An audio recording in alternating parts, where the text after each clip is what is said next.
सहनावतु सहनौ भुनक्तु सह वीर्यं करवावहै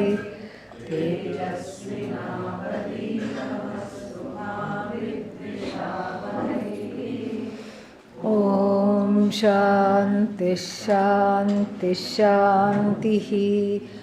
नमः श्रीशङ्करानन्दगुरुपादाम्बुजन्मने सविलासमहामोहग्राहग्रासैककर्मणि तत्पादाम्बुरुहद्वन्द्वसेवा निर्मलचेतसां सुखबोधाय तत्त्वस्य विवेकोऽयं विधीयते. And then the current verse. परापरात्मनोरेवं युक्त्या सम्भावितैकता तत्त्वमस्यादिवाक्यै सा भागत्यागेन लक्ष्यते. So the third kind of lakshana that we saw is also called bhagatyaga lakshana. Bhaga, bringing in, tyaga means getting rid of. So retaining something, getting rid of something. This is all some, technical operations in understanding implied meaning. Implied meaning of what? That is given in the first words of the second line. What is that? Read. Tattvamasi Adi. Adi means all the Mahavakyas. Tattvamasi Mahavakya. What is Mahavakya? Jiveshwarayoho Aikyamatam Vakyam. A Vakya, a sentence that reveals the oneness between Jiva, the hapless, hopeless, jaded, faded Jiva, individual, and the Almighty, all-knowing Ishvara, all-powerful Ishvara. So obviously, if somebody says, I am God, if somebody says, standing on the street corner, I am God, what will you think? Something wrong, yeah? Because why? Some stray sentence in the middle of a square on the road, on the Ganga. And then after a while you see that they are also shaking a little bit as they walk, and you say, okay, that figures. Let them sleep it off, they will be all right, they will be back. But here, the Shastra is dead sober, and the Shastra, for the Shastra, it is not a one-time statement hidden somewhere in a story, somehow suddenly, Tattvamasi, that the word Tattvamasi itself appears 10 times in the Chandogya Upanishad. It appears 10 times because if one time was just a random statement or a mistake even, either a random statement or an error that has to be edited, or some just a just for the sake of, as the Purva Pakshi says, just for the sake of feeling good, one is equated to God. So you wake up in the morning and you say, I am one with God, and you get a boost and your day goes better. That's not the purpose. In fact, the purport of all the Upanishads is to reveal the oneness between what we call Jagat Karanam Brahma, which translates to Brahman as the cause of the universe, and then who? The individual. And then this becomes a ridiculous statement, especially for those who do not have Shraddha, who do not have Purushartha Nishchaya, and they don't know the spelling of Pramana Vichara. So becomes a very difficult enterprise. It's incredulous. How can this be this? How can I be this? How can I be God? How can I be the cause? Why? Because I am because. How can I be all? Why? I am small. How can I be God when I am just plain odd. This is the feeling. And so, not just the feeling, a very strong conviction, a conviction that is so strong and subscribed to by majority of the people. Majority of the people subscribe to this idea that the concept that God and I are different, separate. Why? Because we don't look for lakshyartha. What are we looking for?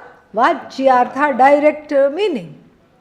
So therefore, when any Upanishad dares to say you are non-separate from Ishvara, you quickly close the book, or you say yes, yes, gloss over and turn the page. This is not taken seriously. And therefore, and since it's not a random statement, we have to understand what? The lakshana of lakshana. What is lakshana? Lakshana means implied meaning.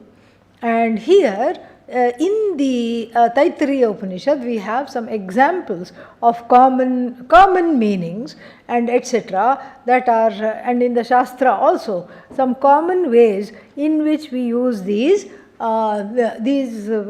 tools.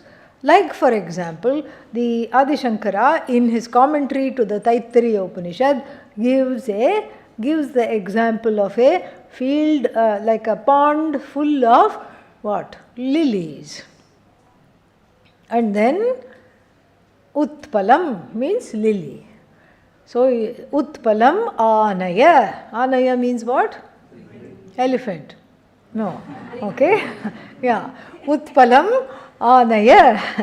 Bring me a lily. Bring me the lily. Then let's say the teacher says that, and the student trots off, the eager student trots off to find the lily for the teacher and is very confused because there's a whole water bank full of lilies.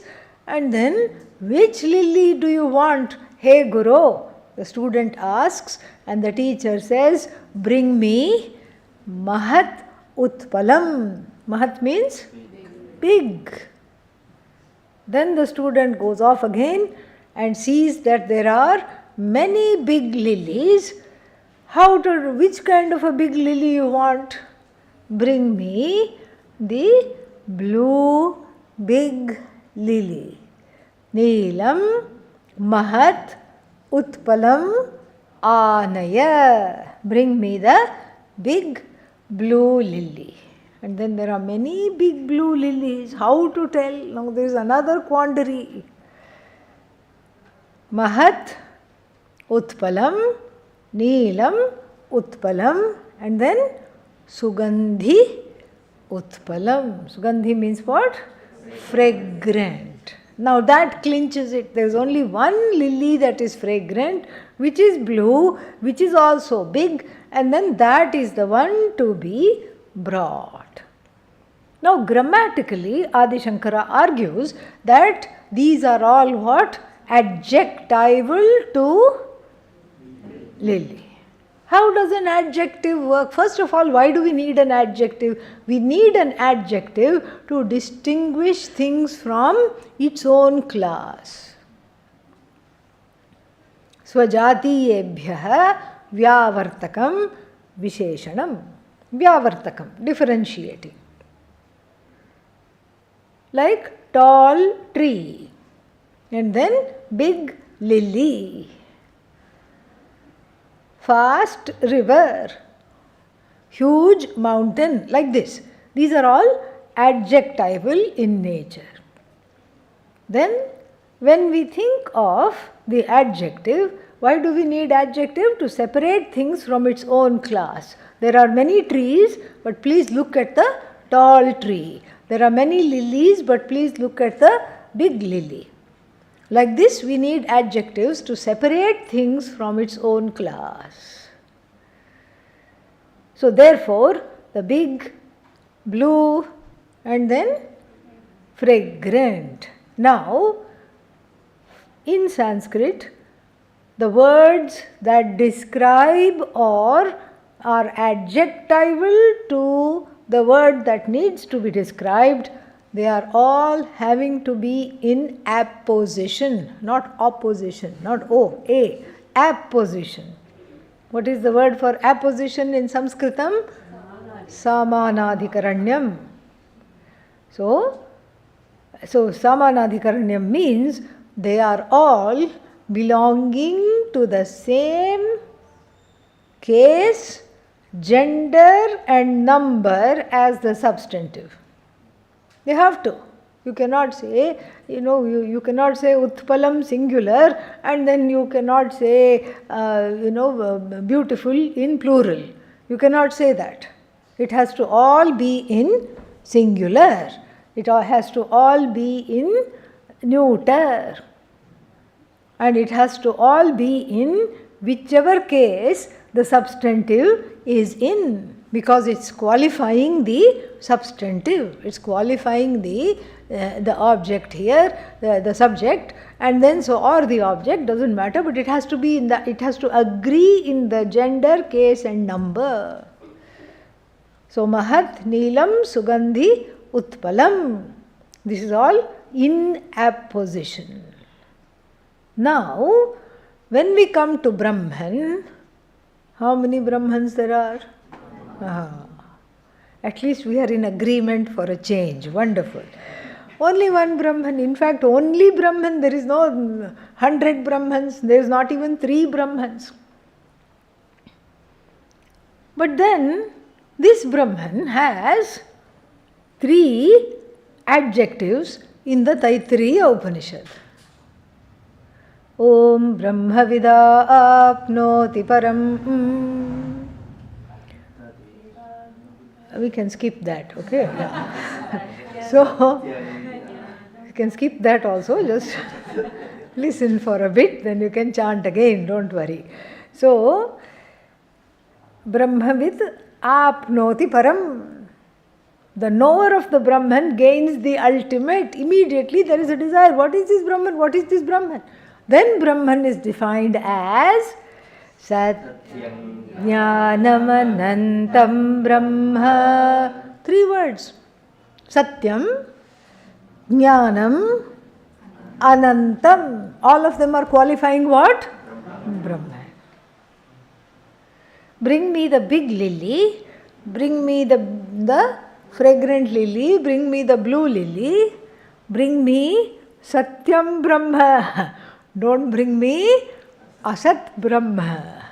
Then bring me what else? Jnanam Brahma. Don't bring me Jadam Brahma. And then finally what? Don't bring me limited Brahman. Does this sentence have a meaning? If there is only one Brahman, do I need to say, bring me Satyam Brahma?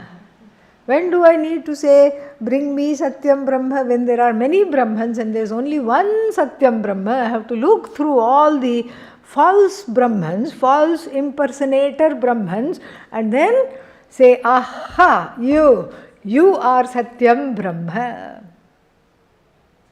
Do I need to do that? No. Is there a Brahman that is inert? No. So I don't have to say Jnanam Brahma, bring me the sentient Brahman, I don't have to say. And then finally, is there a Brahman that is finite? No, that's why I don't have to say bring me infinite Brahma, or you need to know infinite Brahman. So then, what is the point of these 3 words? Why do we need these 3 words? I mean, that's one Mahavakya we are taking. The Satyam Jnanam Anantam is also Mahavakya, because Ishvara and Jiva are shown to be one. Where is Jiva in this? Satyam qualifies Brahma, Jnanam qualifies Brahma, Anantam qualifies Brahma. Where am I in this? Where am I in these 3 words? Jnanam. Why? Because am I sentient or not? Yes. Am I conscious or not? Yes.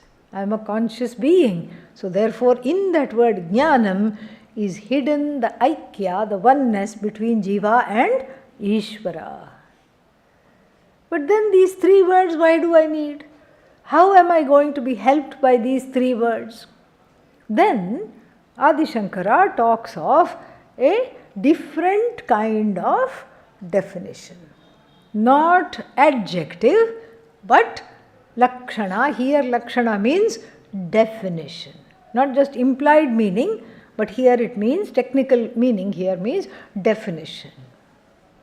Swajatiyebhyah anyebhyah vyavartakam vishayebhyah vyavartakam lakshanam. That which distinguishes something from everything else. Now we are not looking at interspecies, big lily, beautiful lily, what else, fragrant lily, blue lily. No, we have gone to another realm. We are not distinguishing at the level of one particular species. We are distinguishing Brahman from every single thing on earth. And then how are we distinguishing that?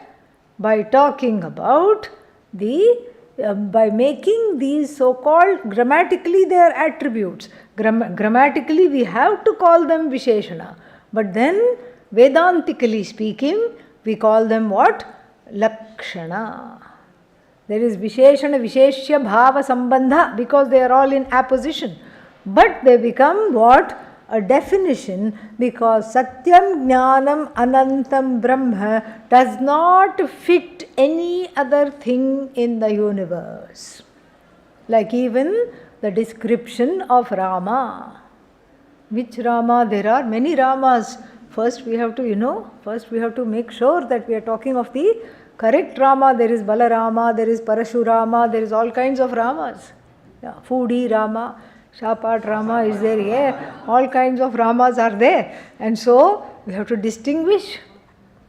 So the first adjective we use is son of Dasharatha. In Sanskrit, Dasharathihi. In English, 3 words. In Sanskrit, 1 word. What kind of a word? Tadhita. Tadhita only it is. So, ing is the suffix, Dasharathi. So, Dasharathi means Dasharathasya apatyam puman Dasharathihi. Son of Dasharatha. How many sons Dasharatha had? 4. So, who are we looking for? So, it can be anybody. Correct? So, then we bring in the next definition. Kodanda Panihi. Kodanda is the name of what? The bow that Rama used to carry. But maybe Rama got tired of carrying the bow, and for a while it was on Lakshmana's shoulder. So now Lakshmana is what? Kodanda Panihi. And then what else? Sita Patihi. That clinches it. Yeah. Then you can't be confused. So this is a definition. This is not so there are many adjectives to Rama. We can say like this. The whole Ramayana is full of adjectives to Rama. Sulalataha, the one having a beautiful forehead. Suvikramaha, Ajanubahuhu, Sushiraha. All these things, they are all adjectival, but here we are not talking of adjectives, we are talking of what? Definition. We are talking of a definition. So how did Sita became his? Sita chose him. Why? Because there is Sita Swayamvara, and then the marriage took place. Why? Because Janaka, the father of Sita, had a bow given by Vishnu. And anybody who could string that bow and break that bow would be given the hand of Sita in marriage. And this is how, the bow given by Vishnu. Who is Rama? Vishnu alone. So it's his own bow really. And so he had no problem. Yeah.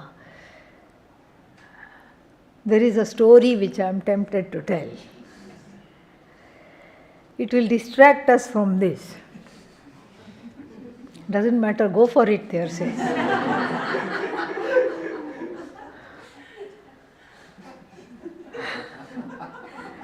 Like all the stories I know, it's one more Pujya Swamiji's story. An inspector goes to a rural government school because they have to check up whether the students are learning properly. The inspector goes to the 4th standard, 4th grade, and says to the children, I have a question. Who broke Dasharatha's bow? And the children look very scared. Not me, sir. Not me. Not me. He might have broken. She might have broken. Not me, sir. Inspector got wild and just screamed at the teacher. What kind of things are you teaching over here? What happened? What happened? Teacher says.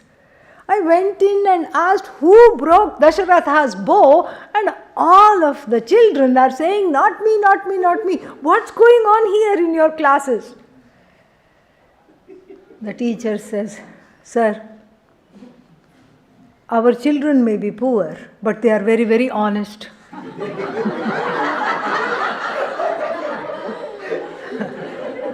If they said they did not break the bow, they haven't broken the bow, sir. I stand by the children. They did not break the bow.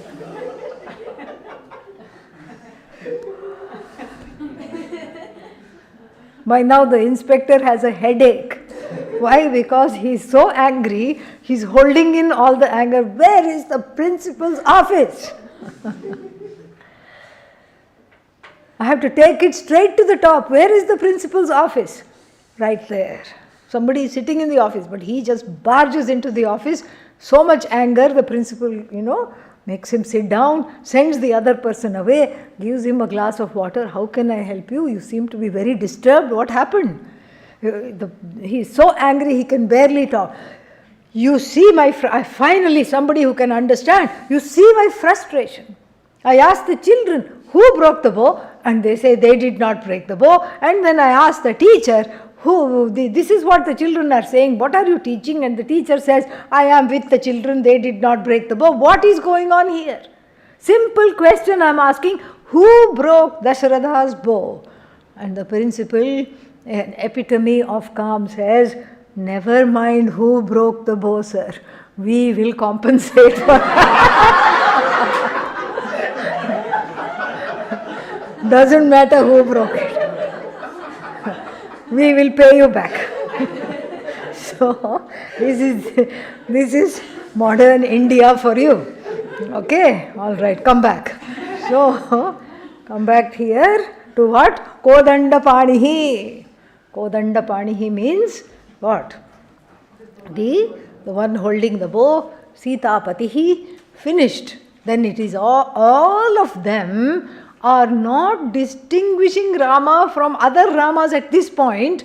They are just pointing to Rama himself. And then Adi Shankara gives another example of a definition of something there is only one of. How many Brahmans are there? One. And Brahman is often equated to space in the imagination of Vedanta poets, compared to space. Space like all-pervasive space, all-pervasive Brahman, only one space, and then only one Brahman. How many spaces? One. If you say two, I know where the other one is. So then we have the space. He defines space very beautifully. He says that which accommodates is space. Avakasha pradatra akashaha. So what is akashaha? Avakasha pradata. The one that accommodates. Nothing accommodates like space. Look at India. Everybody says such a small country, so many people. We can have a few more people. Nothing will happen. Yes. Look at Adhishthanam. Saturday musicals. And sometimes what happens? So many people come because there is some other camp going on, there is something else. And then somehow it keeps accommodating, and very soon everybody is sitting on each other's lap, still it keeps accommodating. This is space. Nothing accommodates like space. Avakasha pradatra akashaha. Avakasha pradatra akashaha. So if we take this Mahavakya and if we understand Satyam Jnanam Anantam as a definition of Brahman, not a adjectival to Brahman, then we are on our way somewhere. This is what it is. So then, what are these words? We will see. We will do 2 Mahavakyas. One is already here. We are going to do that. But then it says Adi, etc. So we will do one more. So therefore, what are these words? Sat or Satyam simply means existence. Because you see, Brahman has to be defined with the words that I know. You cannot use words that you don't know in some other language or some other made up words. Let's make up a few words for Brahman. Nobody will understand. It has to be within the ken of your language and your experience of understanding that, and that's how you have to teach this. Even though Brahman is unlike anything in the universe and language is Atma or Anatma? Anatma. This is one more paradox in Vedanta Shastra. Anatma is used to what? Describe, unfold Atma. Why? Because Atma is you. Therefore it becomes evident. Therefore it becomes evident. Atma is you. And then Anatma is what? Not you. And so therefore, even if I use Anatma words, what I am pointing to happens to be self-revealing, self-effulgent, and therefore it makes sense. Therefore we can get away with this. Anatma, words from the language which is Anatma are used to reveal the Atma, number one, and then the teaching is communicated from the mouth of the teacher to the head of the student in the form of what? A thought. Thought is infinite or finite?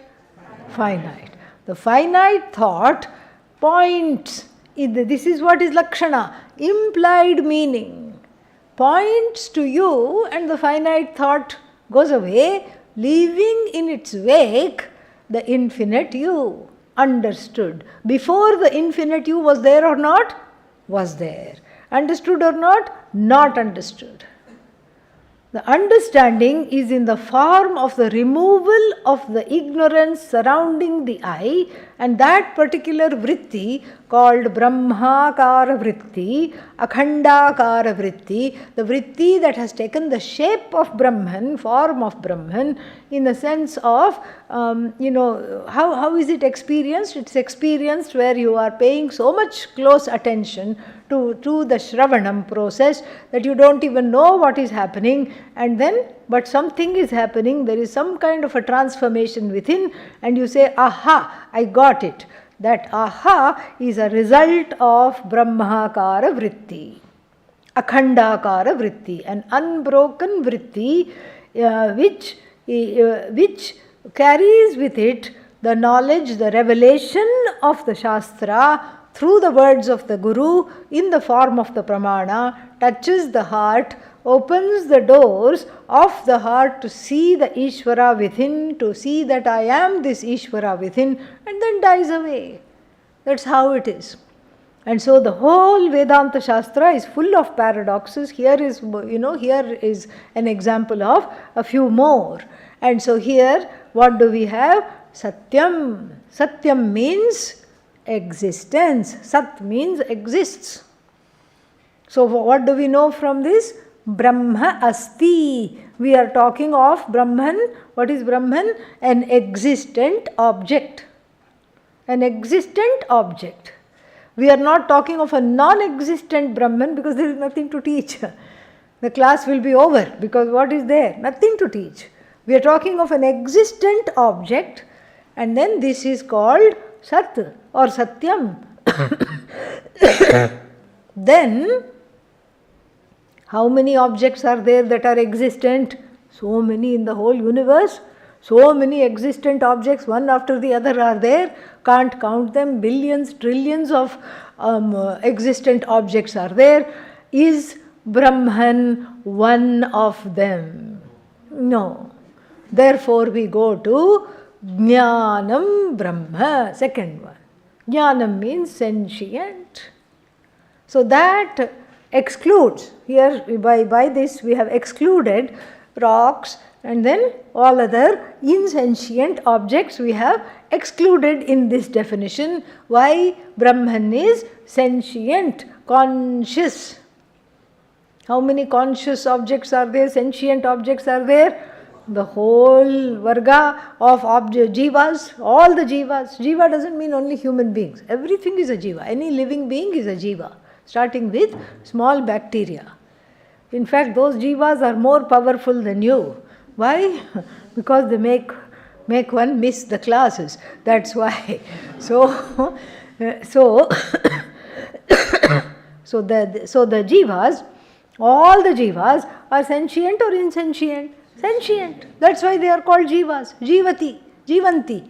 They are alive. They are sentient. So then I look for Brahman among the jivas, like a needle in a stack of hay. Will I find Brahman? No. Here again we have a confusion. And so the last word is there, Anantam, limitless. All the jivas are what?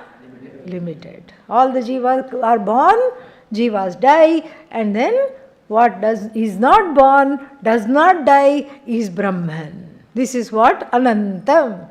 These three words, just as they are should be enough, but then they are used in a very ingenious way. And here is where Bhagatyaga Lakshana comes in. Jahat plus Ajahat. So, Sat exists. Okay?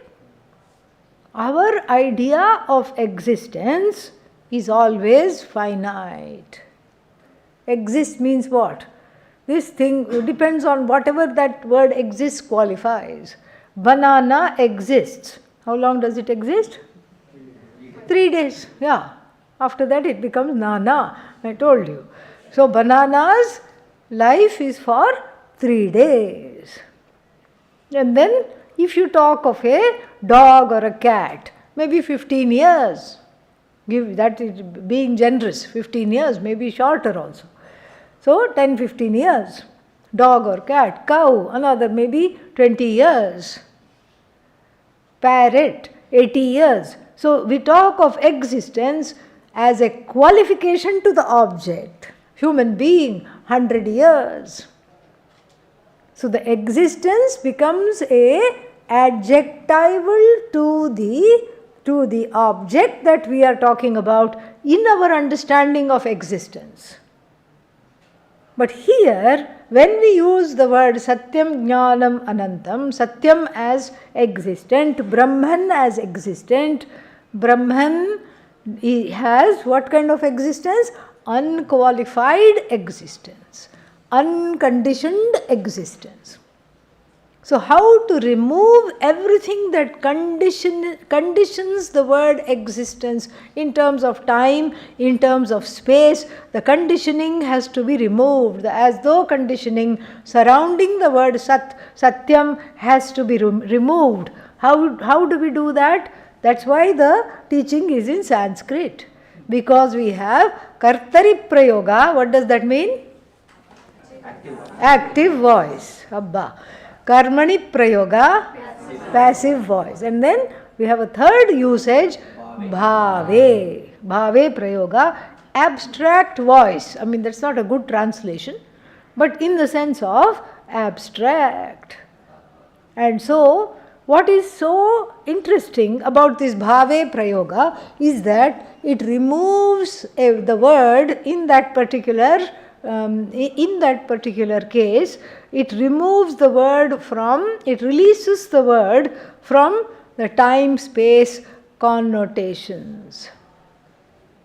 Satyam means existence free of time, existence free of space. We can't even imagine that, because our existence is both time bound and space bound. I exist. Okay, I can see that, but where do you exist? Okay, in Rishikesh, like this, time bound and space bound. Time and space are together. Here you take away the temporal and spatial restrictions by this clever usage of the bhava sadhana, he calls it. He calls it an abstract noun. Exist, exist, exist, but then you make it existence.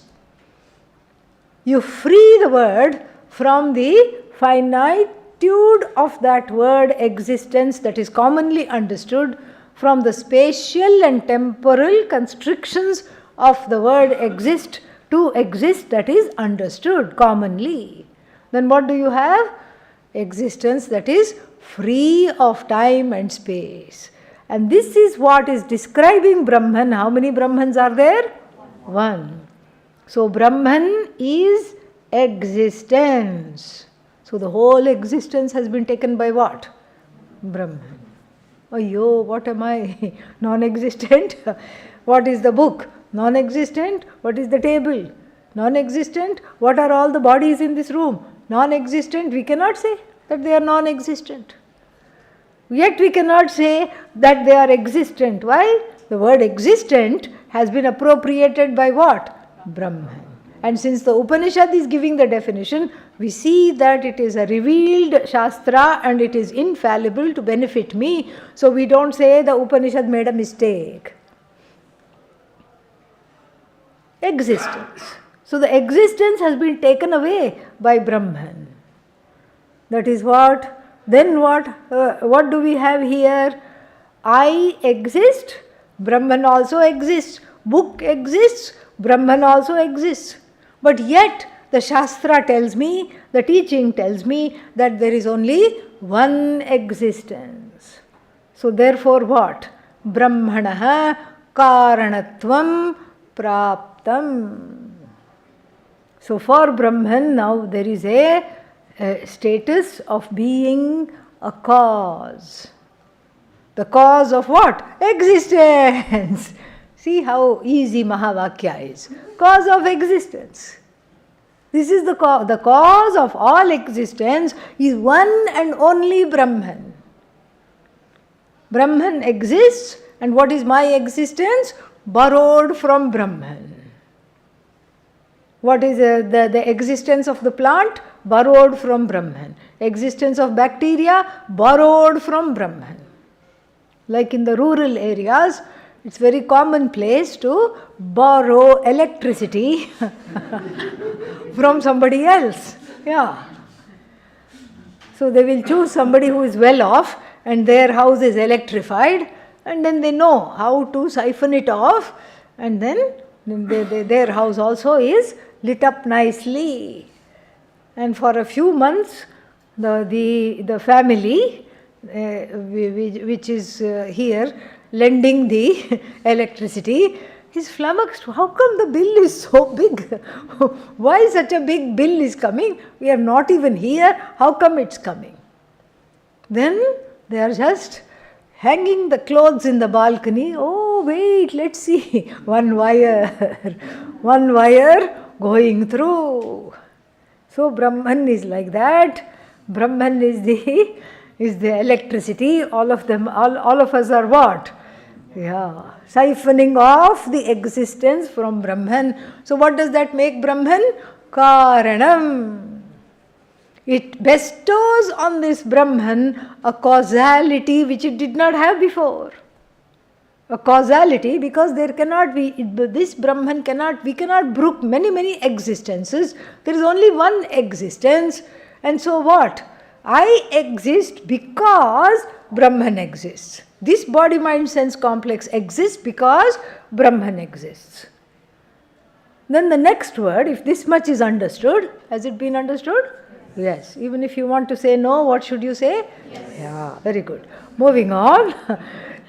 What is the next word? Jnanam. Then we talk about the nature of this existence. The nature of this existence is what?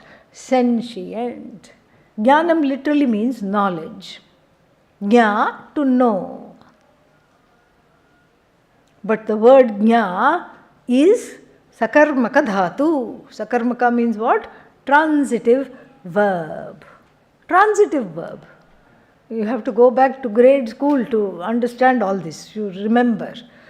What is a transitive verb? That which answers the question what? Simple, very ungrammatical definition, but it works. I eat. What do you eat? Then I can say, I'm eating whatever is made in the dining hall. Or I'm eating pani puri outside. I can say that. All right. I drink what? Water. And then, but there are certain other verbs where the question what seems kind of incongruous. Like, I sit. You can't ask what you sit. What you sit on is a different thing. Then you can say, I'm sitting on a chair, I'm sitting on a sofa, I'm sitting on an asanam. That's a different thing. I sit. What you sit, you can't say. I stand. What you stand, this does not stand that kind of an enquiry. And so therefore, these are called intransitive verbs. I know. Transitive or intransitive? Transitive. What do you know? I know the Upanishad. I know the Mandarin language. So many things I can say. And so here, Jna dhatu is Sakarmaka. Jnanam, again we have a suffix here. So, lyut. Jna plus lyut. And what happens to lyut? It is substituted by ana. Which sutra? Yuvoranakau. Never mind that. So, then ana. Jna plus lyut is equal to Jna plus ana. What do we have? Jna plus ana? Jnanam. Anam, jnanam. Now, this lyut in the Sanskrit language, this words ending with this lyut, there is a leeway to use them in any form. You can use them as the agent, you can use them as the object, you can use them in many, many different ways. So, Jnanam begs the question, are we talking of the knower? Knower is also Jnanam. You can use the word Jnanam to indicate the knower. Are we talking of Brahman as knower? Then we have to ask the question, if that is the case, if Brahman is the knower, then we have to ask the question, what does Brahman know? And whatever Brahman knows, there will be a difference. You cannot say Advaita anymore. Why? Because I am the knower and the pen is, and the book and the pen object of knowledge, book object of knowledge, pen object of knowledge, glasses object of knowledge. Everything is object, object, object. Between the subject and the object there is what? Bheda, difference. Difference is there. Subject, object, difference is there between Pramata and Prameya. And then, how does Brahman know? Another problem. Brahman knows, but how, what kind of, see, if I want to know something, I can deploy a pramana like eyes. What will Brahman do? Does Brahman have eyes? No. See, this is one more problem. Then if we take Brahman as known, okay, this meaning is very inconvenient, Brahman as knower doesn't cut it. Let us take Brahman as known. If you take Brahman as known, then what kind of a problem do we run into? Brahman becomes object.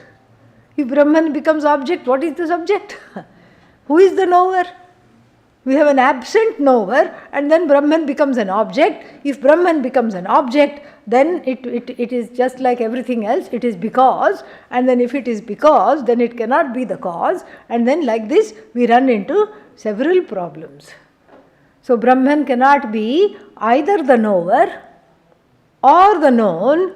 And what is the third possibility? Means of knowing. Brahman can also be not the means of knowing. Why? Because if Brahman is the means of knowing, then what is the subject? What is the object? Where are they? Missing in action. MIA, we have to ask, we have to answer. So that also is not proper. So how do we have to take jnanam? Again, bhava sadhana.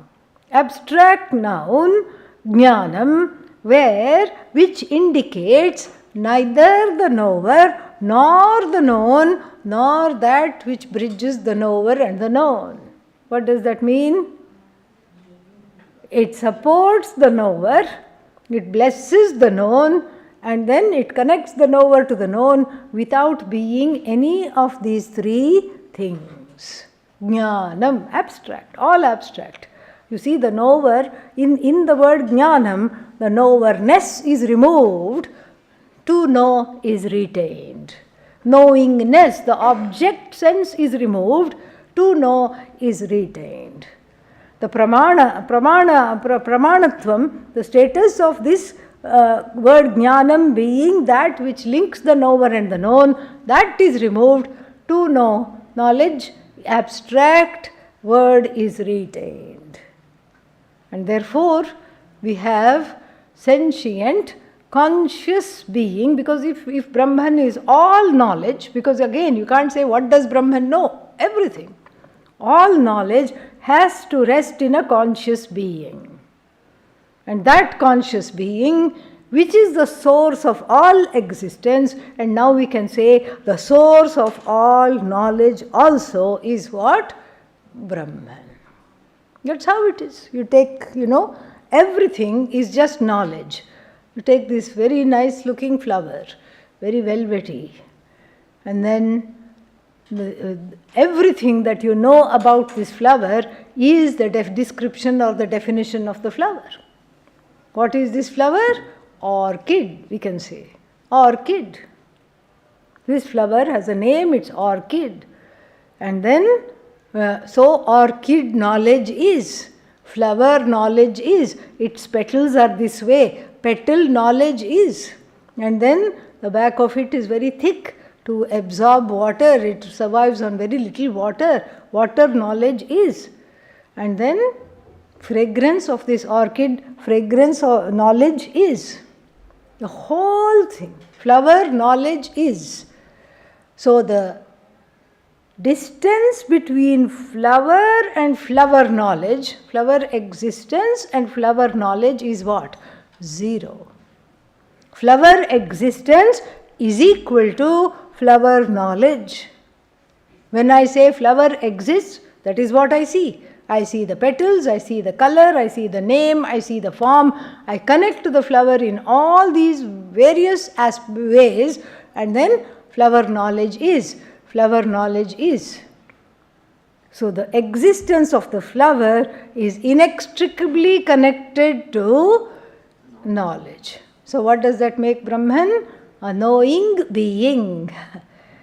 A knowing being. That's what it is.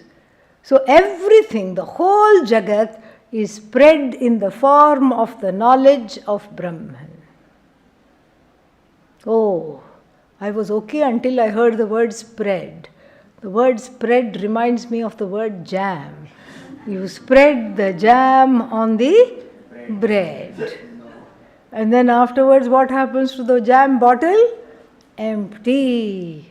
So Brahman has exhausted itself in appearing as this flower, this flower, this flower, this flower, this flower, that flower, all the flowers of the universe, and then the trees to which they are attached, and then the birds, and then all the jantus, all the jivas, and the whole Jagat. Now there is what?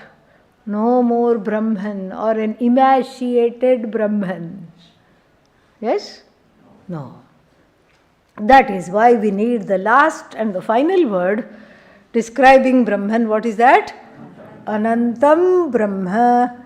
And the word Anantam, as it were, qualifies the word Sat and qualifies the word Jnanam and takes away from them the time-boundedness of the definition of existence and knowledge. Anantam Sat, Anantam Jnanam, Anantam Brahma. You see how everywhere the Bhagatyaga Lakshanaya Brahma Jayate, somewhere it had been said, Param Brahma Jayate, Bhagatyaga Lakshanaya, very ingenious. It's a extremely ingenious method. Very, very ingenious method, because it doesn't leave anything to the imagination. So now when you say Brahman, what do we mean? If it has been imbued with what? Causality. What kind of a Brahman is it? Sagunam Brahma. As though endowed with causality makes it Ishvara, God. This is what we say, God. The cause of the universe.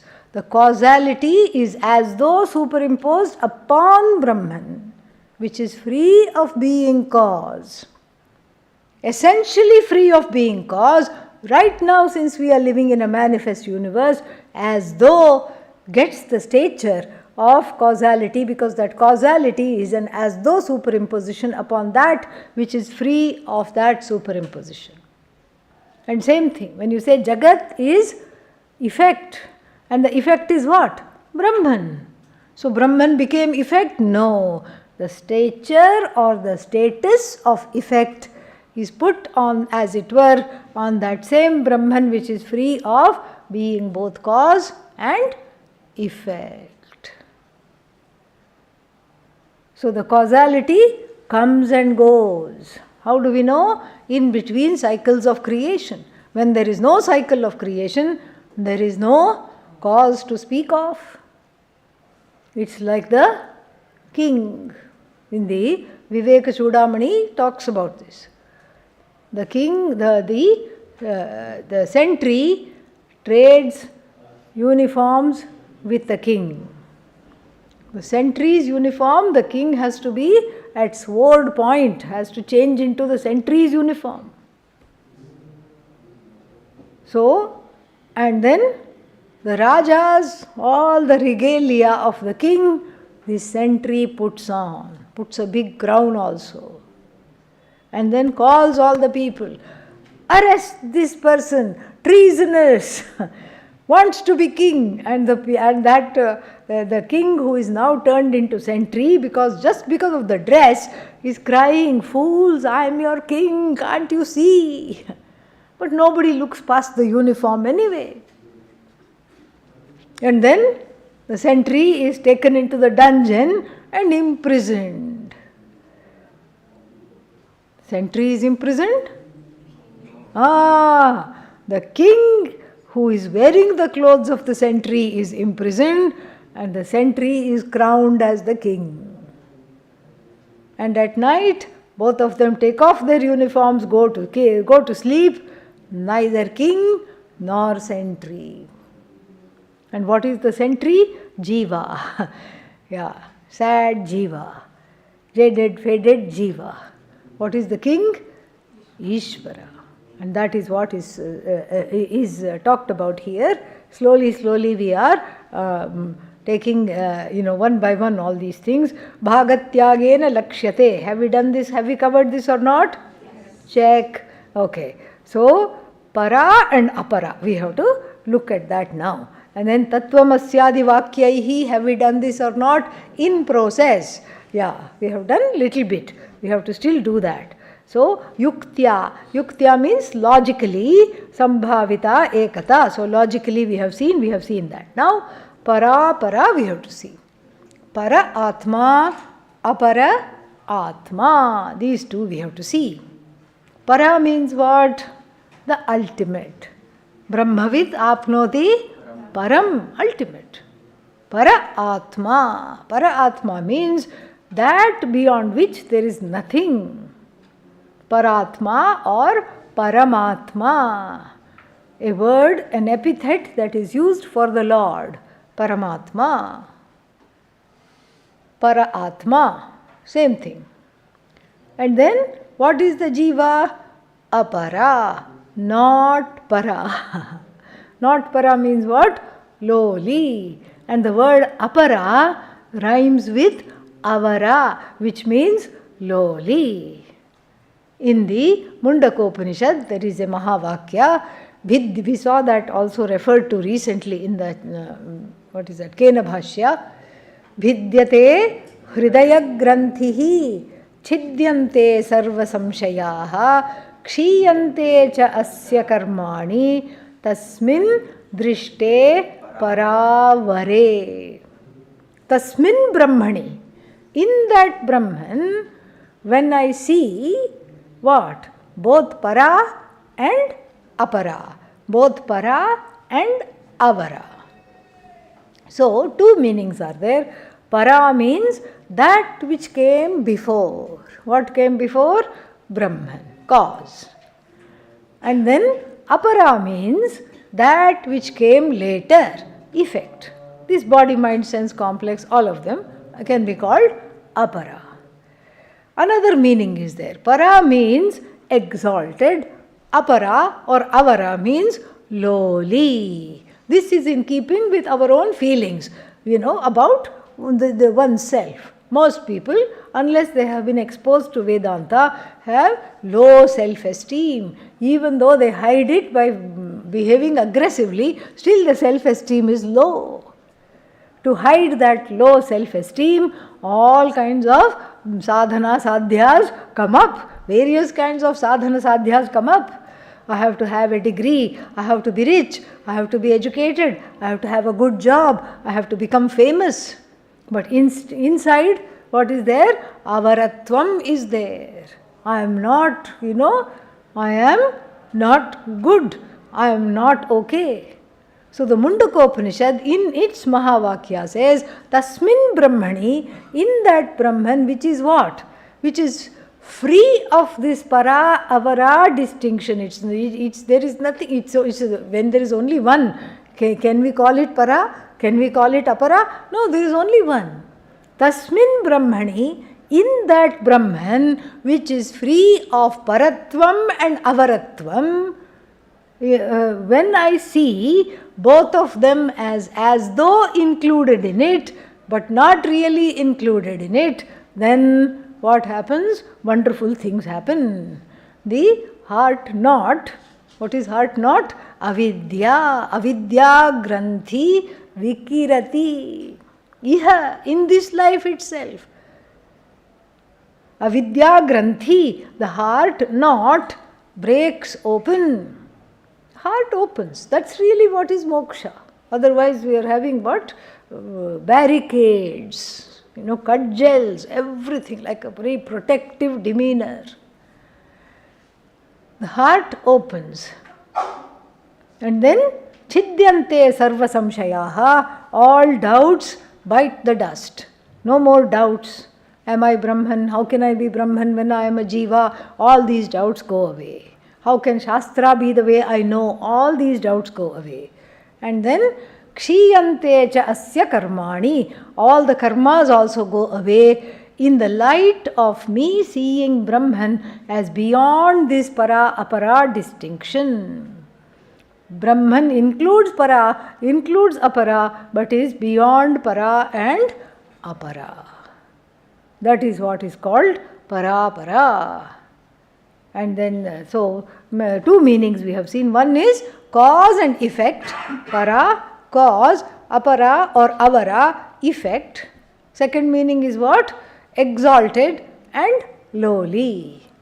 In fact, the first meaning gives rise to the word parampara.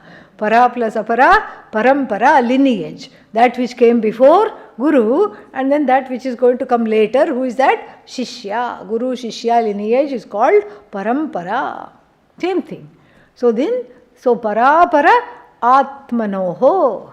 Para means that which I think of as the cause of the universe, Bhagavan, away from me. Away from me. And then apara, that which I think of as myself, useless, hopeless, helpless, jaded, faded, jiva. And then what is between the two, what is there? Ekata. That ekata is there. First we arrive at this existence or this oneness by helping ourselves through a certain logic, which we have done here, the Panchakosha and all these things, negating the koshas, negating the three bodies, and arriving at the Atma. And then after that, we have to rely, we can only go so far. After that, we have to rely on Shastra alone and Vakyas such as Satyam Jnanam Anantam, which we have seen, and then Tattvamasi, which we are going to see when? Tomorrow. Om Purnamadav Purnamidam Purnat Purnamudachyate Purnasya Purnamadaya Purnamevavashishyate. Om Shanti Shanti Harihi Om.